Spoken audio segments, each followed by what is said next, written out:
Hello everyone welcome to PU education. आज video रे आपण मानक पई रही स्पेशल पीटीएम जहाँकि 16/8/2025 शनिवार दिन समस्त विद्यालय अनुष्ठित हो जाइए। सही स्पेशल पीटीएम रो रिजोल्यूशन आपण माने विद्यालय स्तर रे विद्यालय रजिस्टर रे किपरि मेंटेन करिवे सही प्रसंग को नहीं आज वीडियो। चलतु डेरी न करी आज वीडियो स्टार्ट करबा। स्पेशल पीटीएम रिजोल्यूशन प्रथमे अधिवेशन नंबर तारीख पकाइबे। अद्यता 16/8/2025 तारीख शनिवार दिन दिबा 10 घटिका समय आंभ सरकारी उच्च प्राथमिक विद्यालय रामचंद्रपुर परिसर में स्वतंत्र अभिभावक शिक्षक शिक्षयित्री बैठक खूब उत्साहर सह अनुष्ठित हो जाइए। उक्त बैठकर मुख्य उद्देश्य थिला आस स्कूल जीवा राज्यव्यापी अभियान को व्यापक करी जनसचेतनता सृष्टि करिबा। विद्यालय प्रधान शिक्षयित्री उक्त बैठक में सभापतित्व करथिले। बैठक में निम्न स्वाक्षरकारीगण उपस्थित थिले।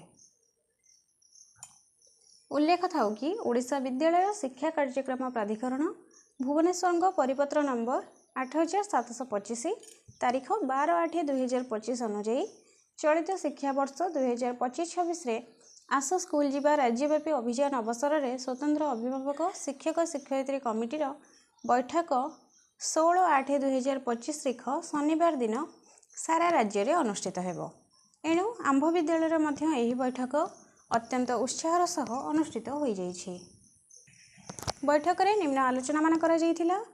बैठकर प्रारंभ में विद्यालय प्रधान शिक्षयित्री समस्त को स्वागत जनाई आज बैठकर कार्यसूची संपर्क में सूचना प्रदान करी आलोचना हेबाकु थिबा विषय वस्तु गुड़िक विषय सूचना प्रदान करथिले एवं आज दिन कार्यक्रम संपर्क में आलोकपात करथिले एवं बैठकर उद्देश्य गुड़िक विस्तृत भाव में वर्णना करी कहिथिले कि शिक्षा अधिकार आईन 2009 अनुଯାयी प्रत्येक पिलामानंकर विद्यालय रे पाठ पढ़िबार अधिकार अछि। राज्य सरकारंकर विकसित भारत एवं विकसित ओडिशा गठन दिगरे विद्यालय शिक्षा गुरुत्वपूर्ण भूमिका ग्रहण करुछि। स्वप्नर ओडिशा गठनर मूलदुआ होछि विद्यालय शिक्षा जहाँ प्रत्येक पिला विद्यालय को आसिले पूर्ण हो पारिबो। जो पिला माने पूर्वरो विद्यालय रे नाम लिखाई थिले किंतु एबे पाठपढ़ा छाड़ी दैछंती सेमानंको पुणी थरे विद्यालय को फेराई आनिबा। जो माने केबे विद्यालय रे नाम लिखाई नाहंती सेमानंको बयस अनुसार उपयुक्त श्रेणी रे नाम लिखाइबा।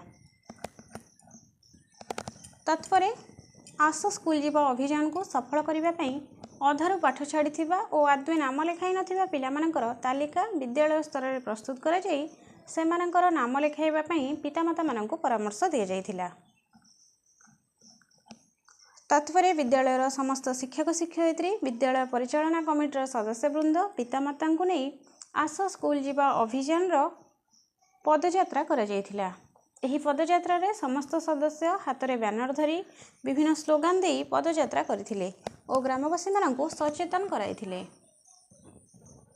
एहा परे विद्यालय परिसर में उपस्थित सदस्य मानंको द्वारा शपथ पाठ कार्य करा जाइथिला।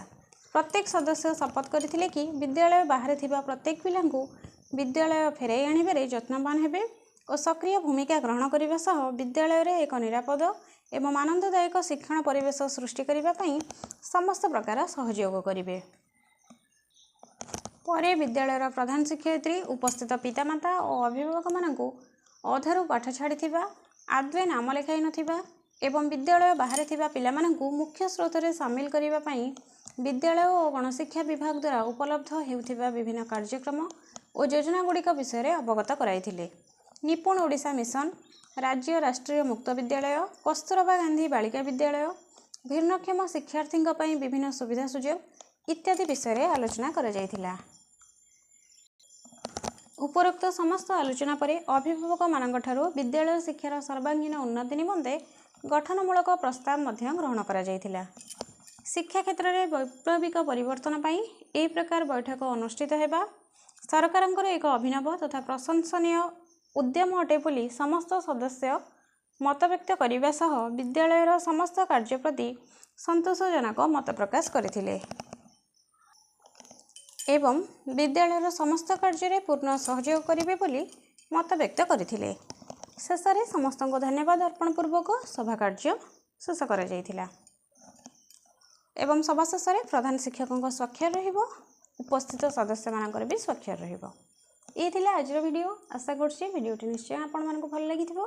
जदि वीडियोटी भल लागि थाए तेबे निश्चय लाइक करिवे, शेयर करिवे, निजर मतामत भी देवे कमेंट माध्यम रे एवं आम चैनल को सब्सक्राइब करिवे। Thank you.